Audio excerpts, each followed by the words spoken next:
स्वागत है बच्चों आप सभी का अपने YouTube चैनल पर। आज जो हम बात करेंगे बच्चों, जो हमारा है दिल्ली यूनिवर्सिटी का जो असाइनमेंट है बच्चों, हिस्ट्री का।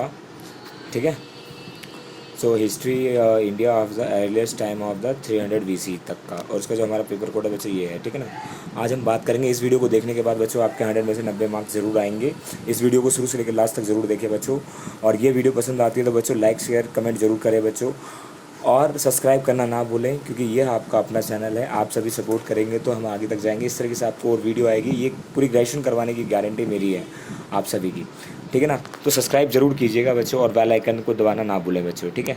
चलिए हम स्टार्ट करते हैं। हिस्ट्री का चैप्टर था। सबसे पहले बच्चों हम जो बात करेंगे, हमारा जो पहला प्रश्न है, हड़प्पा सभ्यता की अर्थव्यवस्था और समाज की धर्म का वर्णन करें। मतलब हड़प्पा सभ्यता बच्चों, हड़प्पा सभ्यता जैसे कि इसको हम सिंधु घाटी सभ्यता के नाम से भी जाने जाते हैं। तो ये भारत के जितने भी जो पश्चिमी जो क्षेत्र है, पश्चिमी क्षेत्र के उस उत्तर पश्चिमी क्षेत्र में पाया जाता है।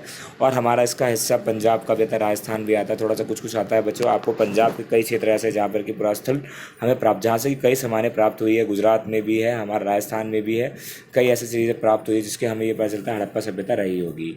तो हड़प्पा सभ्यता आज की सभ्यता नहीं बच्चों, बहुत प्राचीन सभ्यता मानी जाती है।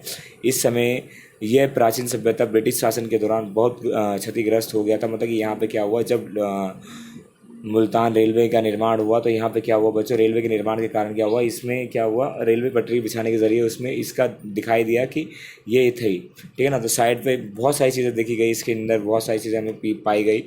तो बच्चों इसमें सिंधु घाटी स्थलों के आधार पर सीमा दर्शाने का मानचित्र हड़प्पा पंजाब घाटी को माना जाता है। हड़प्पा वास्तुकला, वहाँ पर बच्चों वास्तुकला, यहाँ के जो लोग थे बहुत ही मतलब कि क्रिएटिव थे, और वो सारे कार्य करते थे, व्यापारिक थे। ठीक है ना। यहाँ पर तो यहाँ के जो दो बड़े शहर थे, लोथल था, कालीबंगा था, मोहनजोदड़ो था। ठीक है ना। ये सारी चीज़ें आपको जाननी पड़ेगी। ठीक है ना। ये सबसे बड़े नगर मोहनजोदड़ो। ठीक है। और मेहरगढ़। अब आते हैं बच्चों बड़ा शहर। इस हड़प्पा सभ्यता को बच्चों दो भागों में बांट दिया गया था। एक तो उछला शहर और एक निचला शहर। तो उछले को दुर्ग कहा जाता है, निचले को निचला शहर। जो उछले का था उसका आकार छोटा होता था, और जो निचले का था उसका आकार बड़ा होता, लेकिन उसमें बहुत ज़्यादा जनसंख्या होती थी। लेकिन इस तरीके से भेदभाव हमने देखने को मिला है। उसको पूर्वी और पश्चिमी हिस्सों में बांट दिया जाता है बच्चों। ठीक है ना। तो ये जो हड़प्पा सभ्यता है बच्चों 2600 ईसा पूर्व में उभरी, और दयाराम साहनी ने इसकी खोज की। आपको जैसे ही पता होगा, मोहनजोदड़ो और हड़प्पा की खुदाई के बाद क्या हुआ, समृद्ध लेखन प्रणाली और शहरी केंद्र के विधि सामाजिक आर्थिक प्रणाली के साथ सभ्यता को फिर खोजा गया बच्चों। ठीक है ना। पुरातात्विक ने यहाँ से कई कार्य सामान भी पाए गए, और उन्होंने इसका अनुमान भी लगाया, और इससे पता भी लगाया कि वहाँ पर किस तरीके से लोग जीवन यापन करते थे। संस्कृति और अर्थव्यवस्था बच्चों। संस्कृति, सिंधु घाटी सभ्यता मुख्य रूप से शहरी संस्कृति, और जहाँ पर कि क्या होता है, वाणिज्य से जुड़ी हुई। मतलब कि व्यापार से, मेसोपोटामिया से, सुमेर से, मतलब लोहे, तांबा, सोना, चांदी, ये सारी चीज़ें ली जाती थी। मोहनजोदड़ो और हड़प्पा दोनों ही आमतौर पर अलग अलग रहने वाले क्वार्टर फ्लैट होते थे, और जिसमें क्या होता था, नालियाँ होती थी, मकान होता था, स्नानागार होता, ये सारी चीज़ें, उसमें कुआं भी होता था। ये सारी चीज़ें उसका स्ट्रक्चर था बच्चों एक तरीके से। अब आते हैं हड़प्पा सभ्यता क्या। जो हड़प्पा सभ्यता के नगर आधुनिक पाकिस्तान के पंजाब सिंध प्रांत और भारत के गुजरात, राजस्थान, हरियाणा और पंजाब प्रांतों में मिले हैं। इन स्थलों में से कई पुरानी वस्तुएं भी हमें मिली है, जैसे कि बर्तन, माड़े, मोहर, ये सारी चीज़ें हमें हड्डियों में देखने को मिलती है। अब आते हैं बच्चों मोहनजोदड़ो का स्नानागार। ये आपका बहुत महत्वपूर्ण है बच्चों। वह एक बड़ा सा दुर्ग होता था, वह विशाल सा स्नानागार होता था। वहाँ पे चारों आयताकार का होता था, उसमें दोनों तरफ से जीने होते थे, चढ़ने के लिए, उतरने के लिए। ठीक है ना।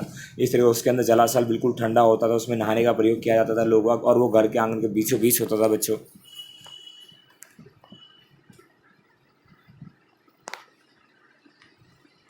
अब बच्चों हमें कई भिन्नताएं देखने को मिली है। समाधानों का अध्ययन, जैसे हड़प्पा सभ्यता मृतकों को गर्तों में दफनाया जाता था, लेकिन कई बार हमने क्या देखा, आकृति होती थी अलग अलग। मतलब कई छोटे लोग होते, कई बड़े होते, किसी के साथ कुछ बहुमूल्य कीमती सामान दफनाया जाता था। कब्रों में भी था, कुछ कब्रों में मृत भांड और आभूषण मिले हैं, और कुछ में क्या मिली है, हड्डियाँ मिली हैं, शंख मिले हैं, तांबे मिले। इस तरीके से हमें ये विभिन्नताएँ देखने को मिलती है। ठीक है बच्चों। अब आते हैं बच्चों सबसे महत्वपूर्ण क्वेश्चन, जो हमारा जो मेन पॉइंट है, हड़प्पा सभ्यता का अंत किन कारणों की वजह से हुआ। नदी का मार्ग बदलना, जैसे ही नदी का मार्ग बदला हो बच्चों, वहाँ पे कृषि करना असंभव हो गया, जलवायु परिवर्तन हो गया, जिसके कारण क्या हो गया, लोग वहाँ से हस्तांतरित हो गए, और इस तरीके से हड़प्पा सभ्यता का अंत नज़दीक आ गया बच्चों। और धार्मिक प्रथाएं बच्चों, धार्मिक प्रथाएं क्या हुई, हड़प्पा में जो निवास करते थे हड़प्पा निवासियों को धार्मिक प्रथाओं विषय में जारी जानकारी नग्न थी। उन्होंने क्या किया, लिपि का अभाव पड़ा, पूजा पाठ में ज़्यादा होने लग गया, जिसके कारण क्या हो गया, हड़प्पा सभ्यता का भी अंत होना शुरू हो गया बच्चों। धर्म वर्म ये सारी पेड़ पूजा की पूजा करते थे, ठीक है। निष्कर्ष बच्चों हमारा ये इसका ये निकलता है, यह भी संभवतः परिवर्तन का कारण संस्कृति के लोग के साथ संपर्क रहा हो। इस संबंध में लोग एक दूसरे परिदृष्टि में नहीं थे, कोई भी सामान्य निर्देश अभिव्यक्ति किया जा सकता था। मतलब कि कुल मिला के जो हड़प्पा सभ्यता है बच्चों, वो उसका मार्ग बदल जाना और जितने भी जो उत्तर के हिस्से से जो आर्य लोगों का आना, ये इनका बदल जाना, ये वहाँ से हस्तांतरित कर जाते हैं, ठीक है ना। सूखा पड़ जाना भी कहा जाता है, नदियों का मार्ग बदलने से सूखा पड़ जाता है, जिसके कारण इनका अंत हो जाता है बच्चों। अब आते हैं बच्चों, हमारा जो दूसरा प्रश्न है वो सबसे इम्पोर्टेंट प्रश्न है बच्चों, वो हम पहले जानेंगे नवपाषाण की संस्कृतियाँ क्या होती है। नवपाषाण मतलब नया, तो नया पाषाण मतलब कि वह पत्थर का सामान जो कि नवपाषाण जो हमारा माना गया था 6000 से 3000 ईसा पूर्व, ठीक है ना। तो नवपाषाण जो हमारा है मतलब कि उसमें जो थी जितने भी नए नए चीज़ों का प्रयोग किया गया, गॉर्डन चाइल्ड ने भी यह कहा है कि इसका इस काल में मानव खाद्य संग्रह, मतलब मानव इस समय में खाद्य संग्रह करना शुरू कर गया था और पशुपालन करना इन्होंने शुरू कर दिया था। बलूचिस्तान और इन सभी जगहों पर मानव उस कृषि करना जब मानव ने शुरू किया, यहाँ पे हमें गेहूं को ये सभी के साक्ष्य मेहरगढ़ में मिलते हैं हमें। और दूसरी चीज़ बच्चों, कृषि के साथ मेहरगढ़, बलूचिस्तान पाकिस्तान में हमें प्राप्त हुए हैं। भारत में भी कई ऐसे क्षेत्र हैं जहाँ पर कि हमें बहुत सारी चीज़ें प्राप्त हुई है, ठीक है ना, मेहरगढ़ से। तो नवपाषाण में बच्चों जो होता था, इसके पश्चिमी उत्तरी क्षेत्र ये जितने भी चीज़ें हैं बच्चों, मेहरगढ़ से आया खेला, तो इन सभी जगहों पर ये जानवरों को भी पालते थे और उनका भोजन संग्रह भी करते थे। यहाँ पे संग्रहालय भी होता था बच्चों, भोजन को स्टोर करके रखा जाता था, ठीक है। ये हमारा कुछ है जगह है, बिहार, कश्मीर, बुर्ज होम, गुजरवाल उत्तर प्रदेश, कोल्डी हवा, ये सारे बिहार, चिरांग, ये सारी जगह है जहाँ पर कि ये सारी चीज़ें पाई जाती थी। अब मोहनजोदड़ो की बात करते हैं बच्चों। मोहनजोदड़ो जैसे कि हमें पता ही है, मोहनजोदड़ो की विशेषताएं के बारे में हमें बताना है। 1922 में राखल दास बैनर्जी ने और दयाराम साहनी ने मोहनजोदड़ो की खोज की। मोहनजोदड़ो पाकिस्तान के सिंध प्रांत में माना जाता है और मोहनजोदड़ो बच्चों 5000 साल पुराना शहर है और ये सबसे बड़ा शहर माना जाता है। यहाँ पर मैग्नीज लगभग यहाँ पे व्यापार सब चीज़ किया जाता था बच्चों। मोहनजोदड़ो में दुनिया का सबसे धरोहर सूची बनाई गई है और इसके ऊपर पिक्चर भी बनाई गई है बच्चों, ऐतिहासिक फिल्म भी बनाई गई है। जैसे कि आपने ये देख लिया। अब हड़प्पा सभ्यता का पतन, हड़प्पा सभ्यता का पतन किन कारणों की वजह से होता है बच्चों, जैसे कि मैंने आपको बताया, वहाँ का जलवायु परिवर्तन हो जाना, आर्यों का आगमन हो जाना, वहाँ पे सूखा पड़ जाना, अनियमित मानसून हो जाना, इन सभी की वजह से क्या होता है, हड़प्पा सभ्यता का अंत हो जाता है बच्चों। आप इस सभी को देख सकते हो, मैं आपको आसानी से भेज रहा हूँ, आप पॉज करके आप अपना लिख सकते हैं, PDF भेजने की कोई ज़रूरत नहीं है बच्चों, ठीक है ना। यदि ये वीडियो आप सभी को पसंद आए तो लाइक शेयर कमेंट जरूर करें बच्चों। आप सभी का सब्सक्राइब करना बहुत ज़रूरी है, जिससे कि हमें आपका फीडबैक पता चलेगा, ठीक है ना।